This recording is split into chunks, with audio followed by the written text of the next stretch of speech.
capítulo 16, como nós começamos no último estudo, é um capítulo que começa falando sobre a missão do Consolador aqui na Terra. Como temos estudado, nós temos visto aí os últimos passos de Jesus. Jesus estava preparando os discípulos dele para a sua morte. Jesus estava preparando os seus amigos agora, já chamados de amigos, já com um vínculo mais aperfeiçoado, agora chamados de mais íntimos. Então Jesus estava avisando para que eles não fossem pegos de surpresa acerca da morte do Salvador. Era algo que Jesus já havia falado há muito tempo.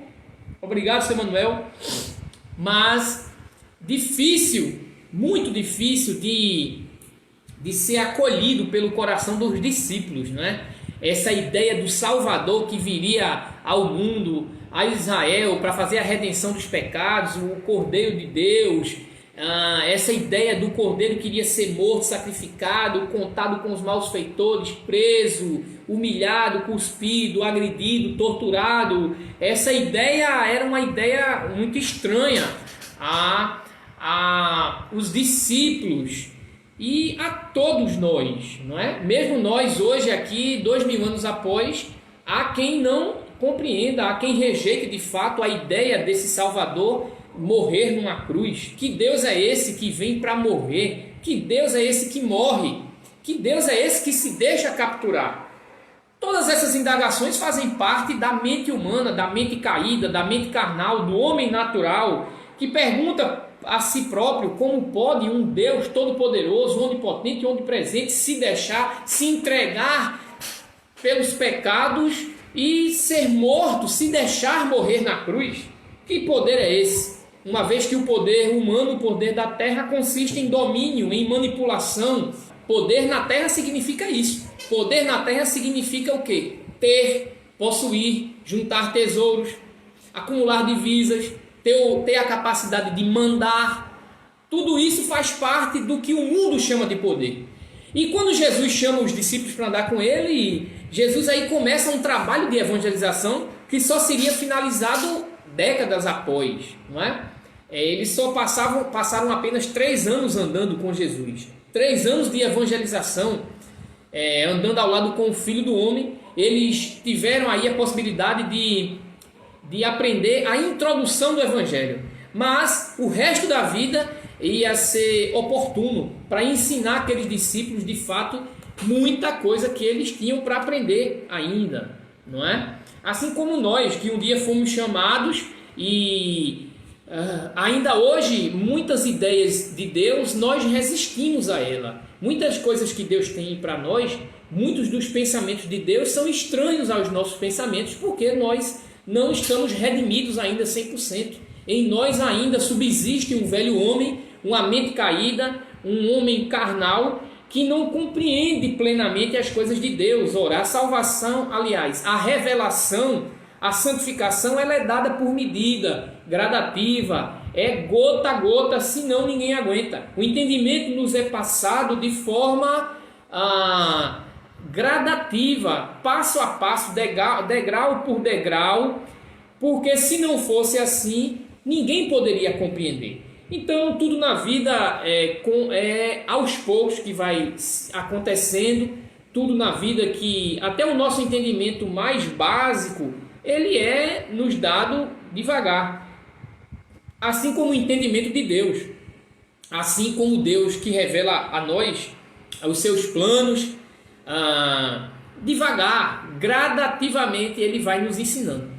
Então Jesus estava ensinando aqui, começando a ensinar os seus discípulos o que estava por vir, acerca da sua morte, da sua ressurreição. Então Jesus faz aí o contrapeso de uma notícia má com uma notícia boa, querendo explicar no âmbito humano, no entendimento dos discípulos. Primeiro trazendo a notícia de que ele precisava morrer, mas que depois viria a alegria. Viria primeiro a tristeza, após a alegria com a ressurreição. Era o que Jesus estava explicando aqui aos seus discípulos, a esses homens que estavam com ele.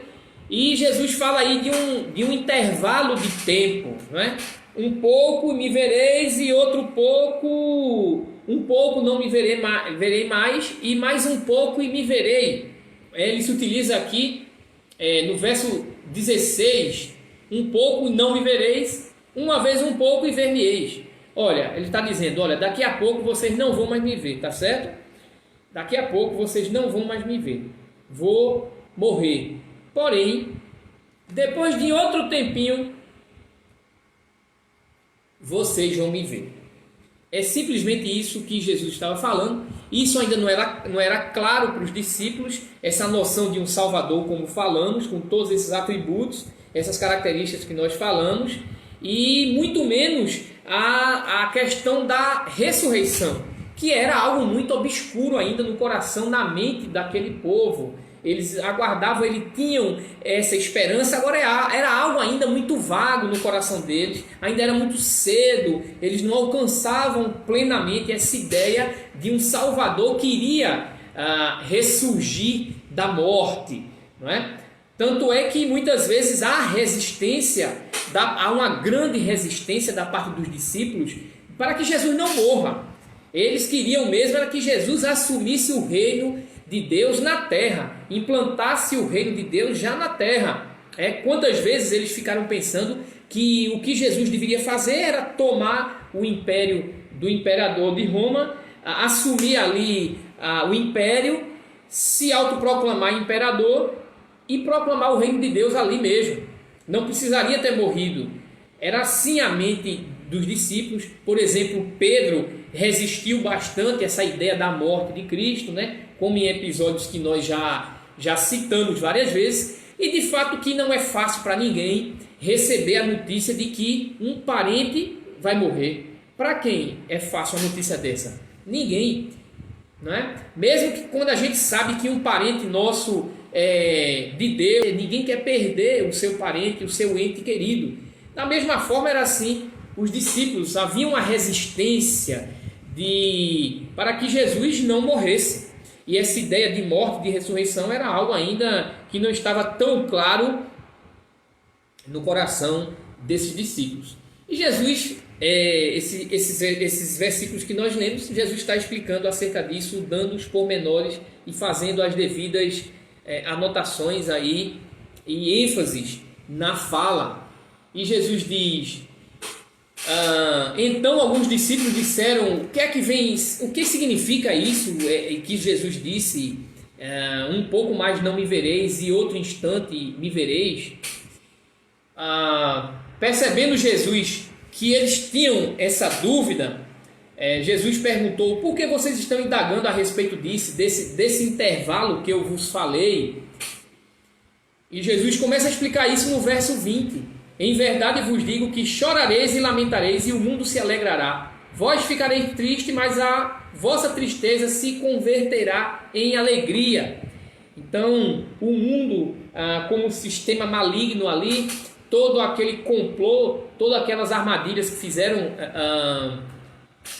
para executar o Salvador, é claro que aquilo nunca escandalizou a Jesus. Jesus veio com esse propósito, né, de morrer pelos seus, de morrer pelo seu povo, embora a maioria não creu, não recebeu, mas Jesus aí estenderia o perdão para todo aquele que crê, como nós, como eu e você que estamos aqui hoje, 2000 anos, somos os gentios que cremos. Então Jesus está dizendo que o mundo iria se alegrar com a morte dele, os seus algozes, os seus inimigos, os religiosos, os sacerdotes, todos aqueles que arquitetaram, planejaram a morte de Cristo, conseguiram efetuar esse plano, né? Mas um plano maligno que viria a ser convertido em bênção, porque a morte de Jesus, o mal para Deus tornou-se o nosso bem. O mal que fizeram a Deus foi convertido em bem para mim, para você, na salvação. É isso que Deus faz. Não existe nada que possa atingir a Deus, não existe nada que possa ofuscar a glória de Deus, não existe nada que possa derrotar o nosso Deus. Nosso Deus é Senhor dos exércitos e nada, absolutamente nada pode ofuscar, pode diminuir a glória de Deus e nenhum dos planos do Senhor para a nossa vida serão frustrados. Não é assim que a gente conhece, não é? Na palavra de Jó, capítulo 42, verso 2. Bem sei que tudo podes e que nenhum dos teus planos jamais será frustrado. E Jesus está explicando que o mundo vai se alegrar com o advento da morte dele, que os discípulos também se entristeceriam. Aí a gente vê um antagonismo, ao passo que o mundo se alegra com a morte do Salvador, os discípulos ficam tristes, não é? Aquilo que era comemoração para o mundo é tristeza para os discípulos, e a gente sabe que esse sistema secular é um sistema antagônico, inimigo de Deus. Quem ama o mundo é inimigo de Deus, o mundo no sentido de sistema, de cultura, de ensinamento, como seu sistema de experiência de vida. A crença do mundo é uma blasfêmia a Deus, o mundo não crê, nós sabemos disso. Enquanto o mundo estava sorrindo, feliz com a morte de Jesus, os discípulos estariam muito tristes, porque perderam o seu melhor amigo, perderam o seu Salvador. Era isso que ia se passar na mente daqueles discípulos pouco tempo depois da morte do Senhor Jesus.